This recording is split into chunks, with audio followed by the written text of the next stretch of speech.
Hi, my name is Tiagi, and in this video I'll be going over Unit 2, which is Forces for AP Physics 1. And this unit is a very important unit because a lot of the test, the AP test, about 18 to 23% according to College Board, is based on Unit 2 forces. And going in the future, the further units of AP Physics 1 requires a lot of these concepts that you learn here to be implemented in different ways. And so knowing forces and knowing this unit well is critical to your success in the class. So let's start. What is a force? A force is a vector quantity. So vector quantity means it has magnitude, so it has a size, and it has a direction. So the force is being pointed in some direction. So to put it simply, a force is a push or pull on an object that causes an acceleration. So for example, if I push a bookshelf, then I'm applying a force because I'm pushing it and I'm causing the bookshelf to accelerate because it's changing velocity. It's going from zero velocity to some amount of velocity, which means I'm applying a force because I'm causing it to accelerate.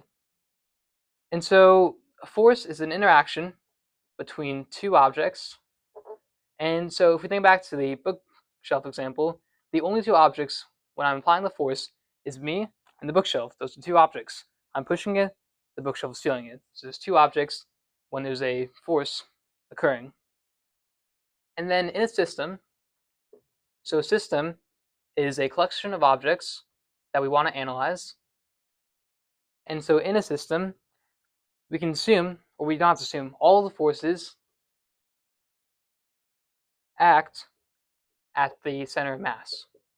And so this fact is very important in the future because it helps to trivialize a lot of problems, because you can just consider that even if we have all these different objects, we can just assume that all the forces on every object is acting at the center of mass of the system. And so the center of mass, the formula for the center of mass is equal to the sum of the masses times their positions divided by the total sum of the masses. So for example, let's say I have a mass here and a mass here, right? So the sum, let's say this mass is mass 1, mass 2. The sum would be 1 times 2 plus 2 times 4 divided by 1 plus 2. And that's the center mass. So this isn't really important for right now. It gets more important in the future, but basically, all the forces act at the center of mass if you have a system. What is important, though, are Newton's 3 laws. And you probably know a definition of them already. You probably know like the kind of like TV definition. But for this one, I'm going to go over a more simple and more accurate definition that will help you in physics. So for the first law, the definition I like to use is that balanced forces, that's law 1. So with balanced forces, so meaning that your net force is equal to 0, your acceleration is equal to 0. This is called the law of inertia in other cases. And basically, what it describes is that objects tend to resist changes in motion.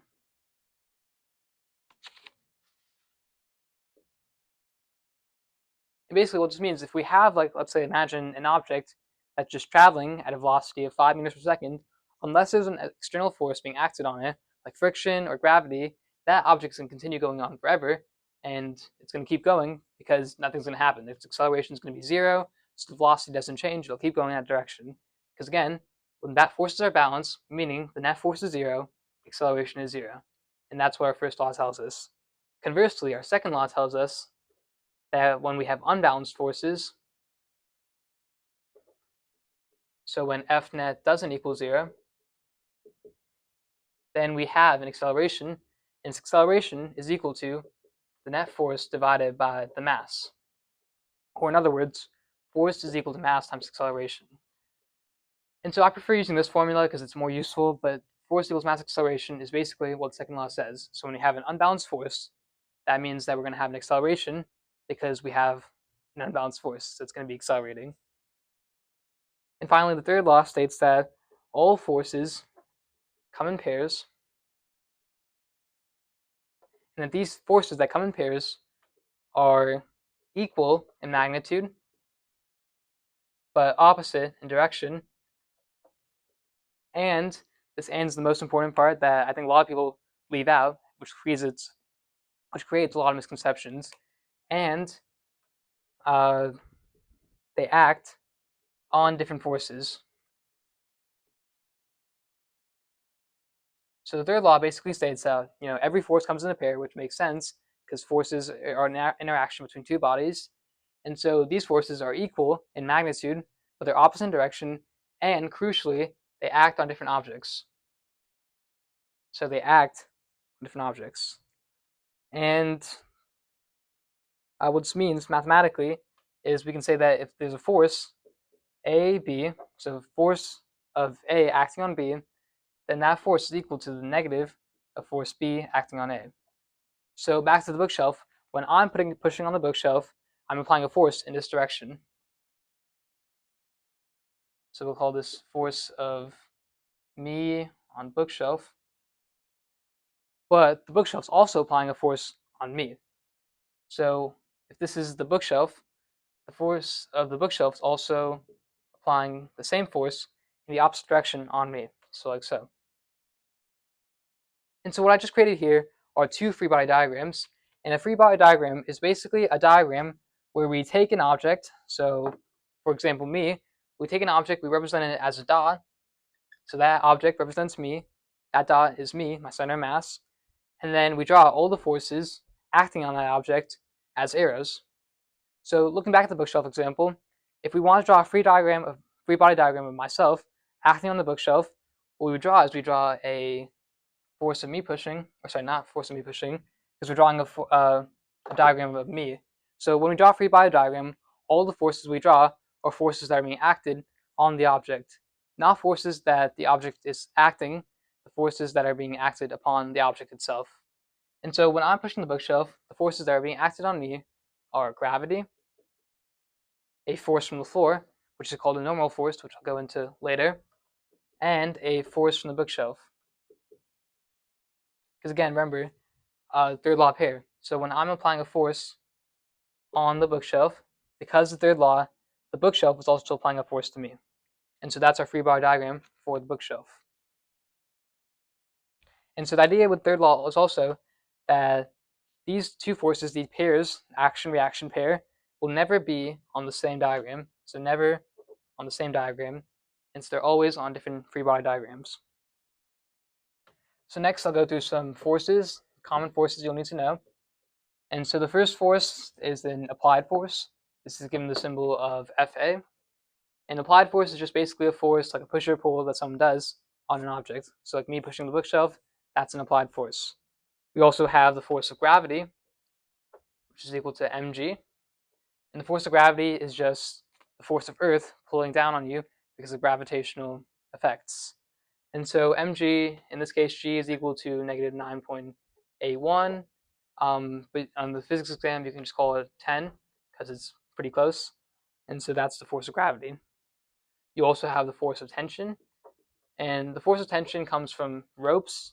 So if we have a rope or a string, then we'd experience a tension force from that rope because it's pulling you away from something. And you only experience a tension force if the rope's taut. You can imagine if the rope isn't taut, if it's just like hanging, there's no tension force because it's just hanging there. It's not being stretched or pulled, so there's no force. Finally, you have your normal force. The normal force is a force applied perpendicular from the surface that you're standing on or that you're on. So when I'm standing on the floor is applying a normal force on me upwards.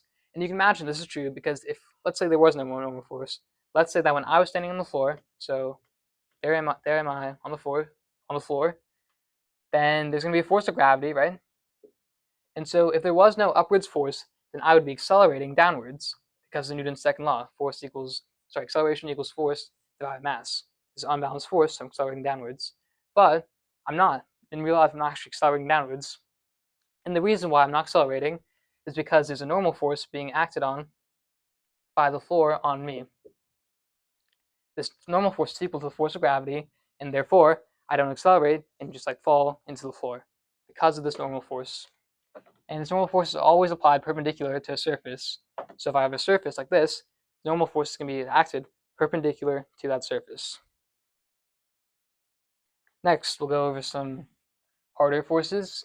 We'll go over friction next. So friction, the force of friction is equal to the coefficient of friction, which is either static or kinetic, times the normal force. And so the difference between static and kinetic friction is static means not moving, and the static force occurs opposite to the force applied, so in the opposite direction of whatever force you're applying. And the kinetic friction is the friction you have when you're moving, and this friction occurs opposite to your motion. And so there's two big differences between static and kinetic friction beyond these two. And so I think the way to realize this difference is by looking at a diagram. And so let's imagine that we have force applied on this side, and we have force of friction on the y-axis. So how that's going to look is as we continue adding a force, continue, we're going to reach this mu static. And this mu static, this symbol here, that's mu, and that represents the coefficient of friction. And so this mu static, and then we're going to get it down to here, and we have this mu kinetic. And so basically what this diagram says is that this is during static, this is during kinetic, so moving, static. So what this shows us is that the static force, so mu static, is dynamic, so it changes based on how much force we apply. So if we apply a little force and it's at rest, it's going to apply the same force back, and the static force is going to be a constant equal to the force applied. But as we continue adding it, the static force changes because we're adding more force, until eventually it reaches this constant here, mu static max, which is the max static force that it can handle. And once you apply a force greater than this max, then you go into constant mode, and you have mu kinetic, which is constant. So the main thing to realize here is that mu static is dynamic and it changes based on how much force you applied, versus mu kinetic, which is constant and doesn't change based on how much force you applied. And the mu static you see in problems, that usually represents mu static max. And so to actually find mu static in a situation, you just need to consider how much force is being opposed by the applied force to find the frictional force when it's static. Next, we'll do spring force. So spring force, so all springs in AP Physics 1 are Hookean, which means that they follow this rule. So force of a spring is equal to negative K delta X.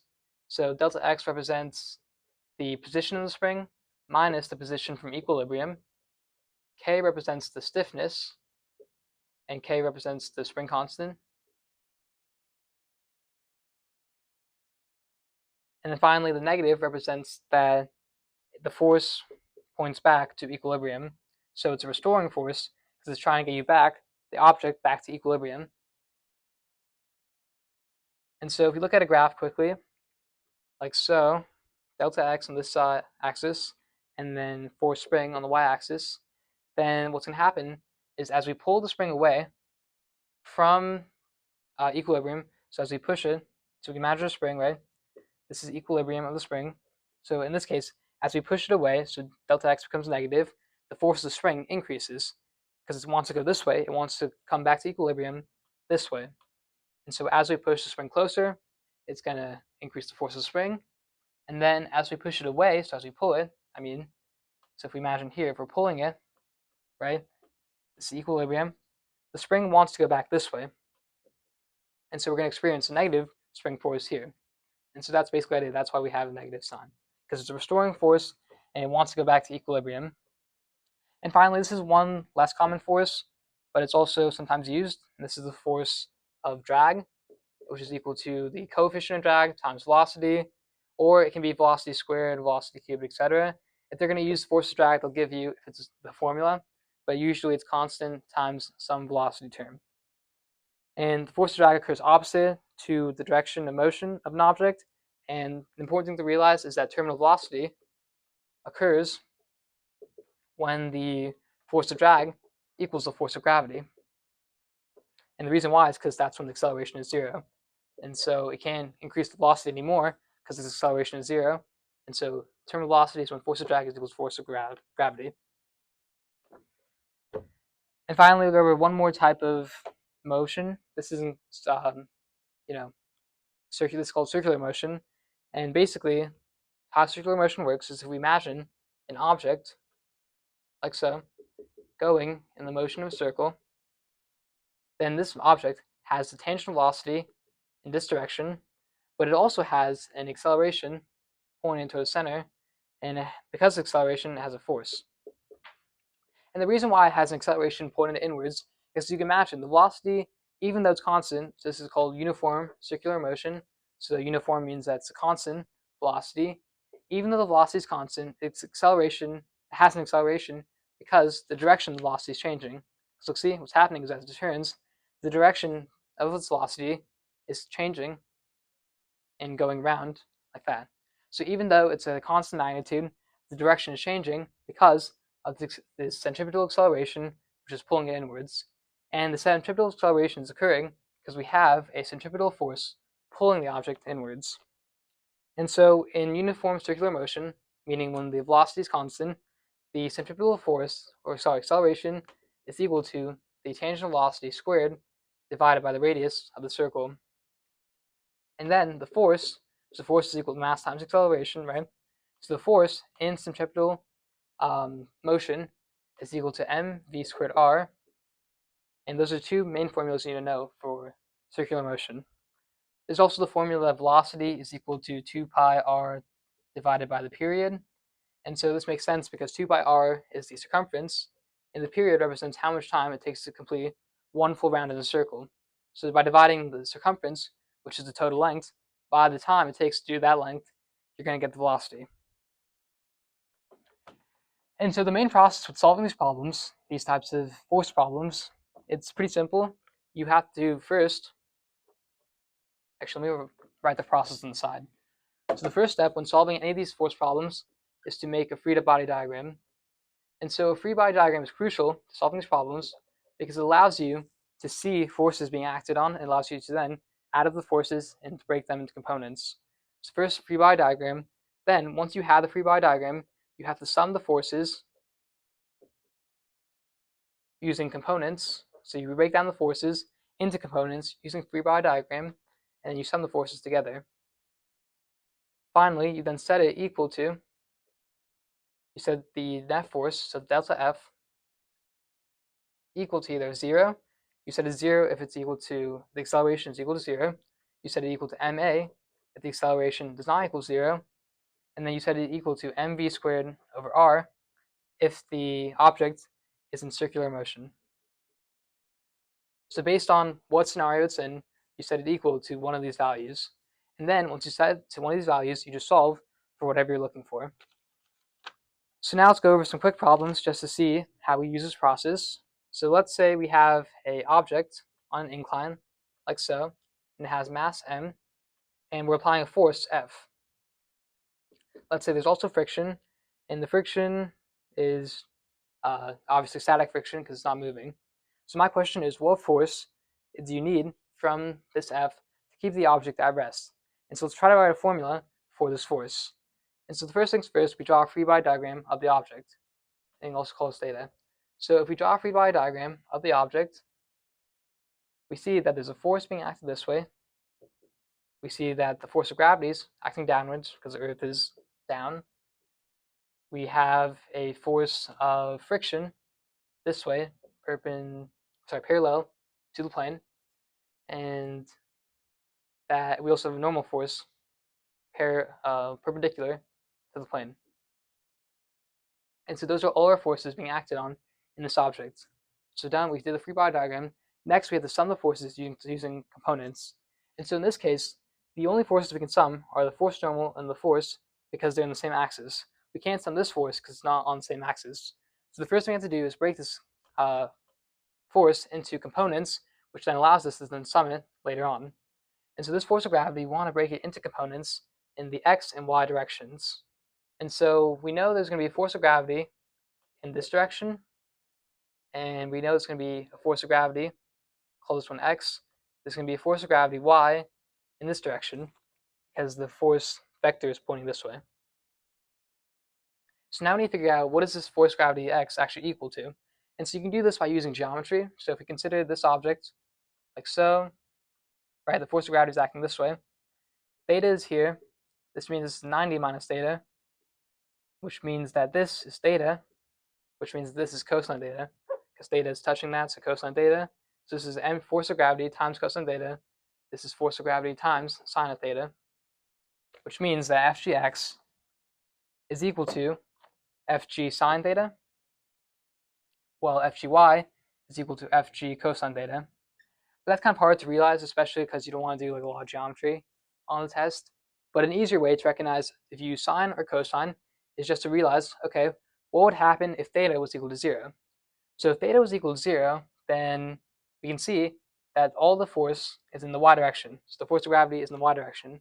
So we want cosine theta to be here, because when cosine of theta is equal to 0, we get 1, which is equal to fg. And therefore, we want theta to be 0.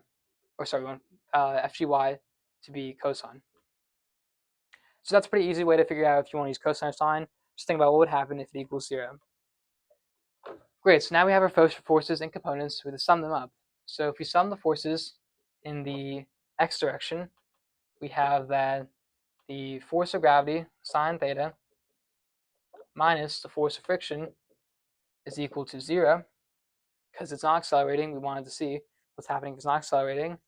And then the sum of the forces in the y direction is equal to the force normal minus the force of gravity cosine theta minus the force applied, so just F. And that's all equal to 0 as well. Okay, great. So now we want to try to find out what this F equals in terms of just like one equation. So if we want to find out what this F equals, what we have to do is we have to say, okay, let's break this down. Let's break down this one first. So this one is equal to mg sine theta, right? So force g, so mg sine theta, which is equal to the frictional force, which is equal to mu static Fn. And you see we have an Fn here. So Fn is equal to force plus mg cosine theta. We can plug that Fn into here. What we get is mg sine theta is equal to mu static times force plus mg cosine theta. And then if we distribute and move this mg cosine theta to the right side, we'll get a formula for just our force in terms of theta and mu. And so we do that, so we get mg times sine theta minus mu s cosine theta divided by mu s is equal to the force. And so now we have a function for our force using only theta and mu, and we can figure out what force we need at minimum to keep it from falling down.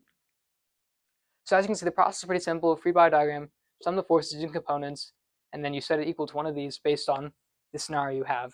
And so while this process is simple, it requires a lot of practice problems and a lot of time just to get the hang of it. So we'll go over one more problem just to show another way, or another type of problem. So let's say we have a car here. The car is going in circular motion at a radius of 100 meters, and it's at a 15-degree angle. And there's no friction on the track. It's a ice track, I guess. And we want to figure out what the velocity is at minimum to complete this turn successfully. And again, this is a banked turn, so it's like NASCAR. The track is curved or banked, and so it's not exactly flush.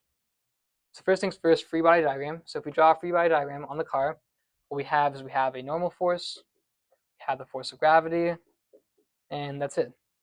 And so we want to break it down into x, y. So we want to take this normal force, break it down. So we have force and in the x direction, force and y in the y direction. So force ny, we can imagine, okay, if the track is 0 degrees, we want this force ny to be just equal to fg. And so therefore we want cosine theta, because when theta is equal to 0, theta equals 1. And so we do fn cosine theta. Here we have fn sine theta. All right, great. So we have our forces now, diagrammed like that. And so the next thing is we sum them using components. So the sum of the forces in the y direction is equal to Fn cosine theta minus mg, so force gravity, and this equals 0 because the object isn't accelerating in the y direction. It's accelerating horizontally but not vertically. Finally, then the sum of the forces in the x direction, we have Fn sine theta, and because it's in circular motion, right, this equals mv squared over r. So now what I'm going to do is I'm going to solve for v, and so I can solve for v by plugging in. So if I take this equation, I can do mg is equal to Fn cosine theta, and therefore Fn is equal to mg divided by cosine theta. Then I plug it into here, I get that mg tangent theta, right, because sine theta divided by cosine theta is equal to mv squared over r. The m's cancel out, I get the velocity is equal to the square root of rg tan theta.